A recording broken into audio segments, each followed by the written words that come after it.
하나님교회 성도 여러분, 이 영상을 보시는 하나님 나라의 귀한 자녀 여러분, 오늘은 2025년 2월 1일 토요일입니다.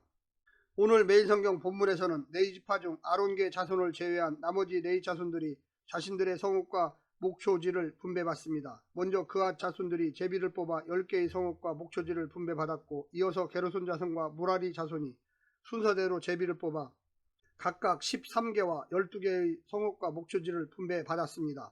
이로써 가나안 땅 정복과 유업 분배가 마무리되어 땅 약속에 대한 하나님의 약속이 성취되었습니다.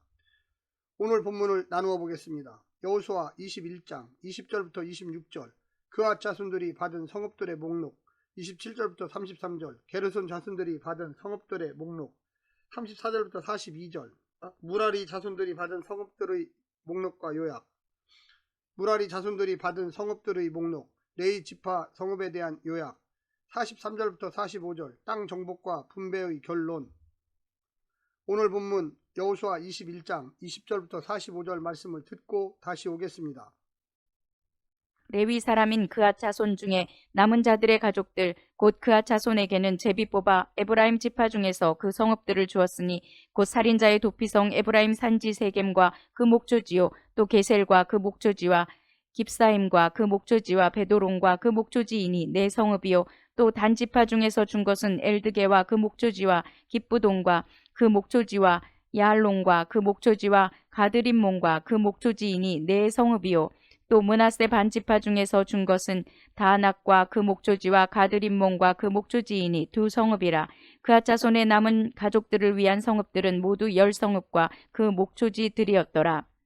레위 가족의 게르손 자손에게는 므낫세 반지파 중에서 살인자의 도피성 바산 골란과 그 목초지를 주었고, 또 브에스드라와 그 목초지를 주었으니 두 성읍이요, 이사갈 지파 중에서는 기시온과 그 목초지와 다브락과 그 목초지와 야르뭇과 그 목초지와 엔간님과 그 목초지를 주었으니 네 성읍이요, 아셀 지파 중에서는 미살과 그 목초지와 압돈과 그 목초지와 헬각과 그 목초지와 르옵과 그 목초지를 주었으니 네 성읍이요, 납달리 지파 중에서는 살인자의 도피성 갈릴리 게데스와 그 목초지를 주었고, 또 함못돌과 그 목초지와 가르단과 그 목초지를 주었으니 네 성읍이라.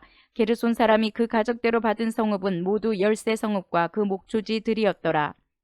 그 남은 레위 사람 무라리 자손의 가족들에게 준 것은 스불론 지파 중에서 용르암과 그 목초지와 가르다와 그 목초지와 딥나와 그 목초지와 나할랄과 그 목초지이니 네 성읍이요, 루벤 지파 중에서 준 것은 베셀과 그 목초지와 야하스와 그 목초지와 그데목과 그 목초지와 무바악과 그 목초지이니 네 성읍이요, 갓지파 중에서 준 것은 살인자의 도피성 길랄라목과 그 목초지요, 또 마하나임과 그 목초지와 헤스본과 그 목초지와 야셀과 그 목초지이니 모두 네 성읍이라.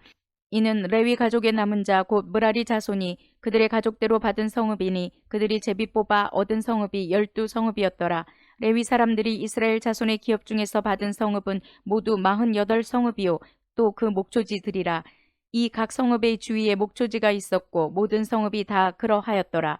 여호와께서 이스라엘의 조상들에게 맹세하사 주리라 하신 온 땅을 이와 같이 이스라엘에게 다 주셨으니 그들이 그것을 차지하여 거기에 거주하였으니, 여호와께서 그들의 주위에 안식을 주셨으되 그 조상들에게 맹세하신 대로 하셨으므로 그들의 모든 원수들 중에 그들과 맞선 자가 하나도 없었으니, 이는 여호와께서 그들의 모든 원수들을 그들의 손에 넘겨주셨음이니라. 여호와께서 이스라엘 족속에게 말씀하신 선한 말씀이 하나도 남음이 없이 다 응하였더라. 민수기는 광야 시대 레위인들의 숫자와 레위 자손들의 역할을 자세히 보도합니다. 민수기 4장에 의하면 그앗, 게르손, 무라리 자손으로 구성된 레위인의 총수는 30세부터 50세까지 8,580명으로 계수됩니다. 그앗 자손은 주로 성막 내부의 기물을 어깨에 메고 운반하였고, 게르손 자손은 천막과 휘장, 포장막과 같은 골조를 덮는 덮개와 휘장들을 책임졌습니다. 무라리 자손은 기둥과 널판 같은 골조를 운반하는 직무를 맡았습니다. 레위인들은 성막에 기물을 설치하고 운반하는 역할 외에 제사 일을 돕는 것과 성막을 지키고 보호하는 일을 수행했습니다. 여호수아에 나오는 48개 레위 성읍의 기능에 대해서 여호수아서는 침묵하고 있으나 레위인들의 사명과 관련해서 합법적인 기능을 하거나 율법을 가르치는 장소였을 것으로 추정됩니다. 마자르에 의하면 왕정시대의 레위 성읍들은 왕실 소속으로 운영되며 야훼 숭배와 다윗 왕조에 대한 충성심을 장려하는 일을 행했다고 기록되어 있습니다. 오늘 본문을 두 부분으로 나누어 자세히 설명드리겠습니다. 첫 번째, 제사장 나라의 제사장. 레위 지파가 이스라엘의 각 지파들에게 할당받은 성읍들과 목초지를 소개하고 있습니다. 이스라엘은 제사장 국가였습니다. 자신들의 존재 방식을 통해서 세상 앞에 여호와 하나님을 드러내 이방이 빛으로 나오게 하는 역할을 맡았습니다. 동시에 이스라엘 안에도 제사장 지파가 있었습니다. 레위 지파입니다. 그들은 특별한 대우를 받았고 특별한 삶의 방식을 따라 살아야 했습니다. 이스라엘은 자신들이 제사장이면서 동시에 특별한 제사장으로서 레위 지파의 지위와 위상을 존중했습니다.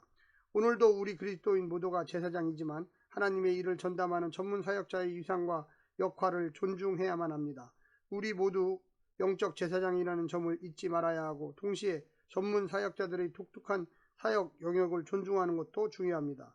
우리는 보이지 않는 하나님을 보이는 상징이나 상징적인 사역을 통해서 확인받고 싶어하고 이상적인 그리스도인의 삶을 사역자들을 통해서 보고 싶어 하기 때문입니다.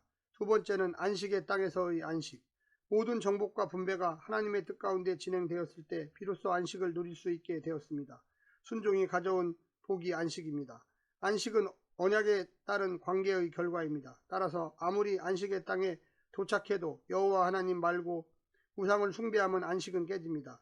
각 지파에게 제비뽑기로 나눠주신 땅을 확장할 목적으로 형제 지파와 전쟁하여 형제 사랑의 언약을 깨뜨리면 안식은 사라집니다. 레위 지파를 통해서 하나님의 말씀이 들려지고 그들이 주관하는 올바른 제사가 중단될 때도 안식은 그칠 것입니다. 가나안 땅이 축복의 땅, 안식의 땅이 되는 것은 오직 그들과 하나님의 관계, 그들 서로 간의 관계가 좌우합니다. 사랑하는 성도 여러분, 오늘 하루도 승리하시고요. 하나님의 놀라운 축복과 은혜가 늘 함께하기를 간절히 바랍니다. 샬롬.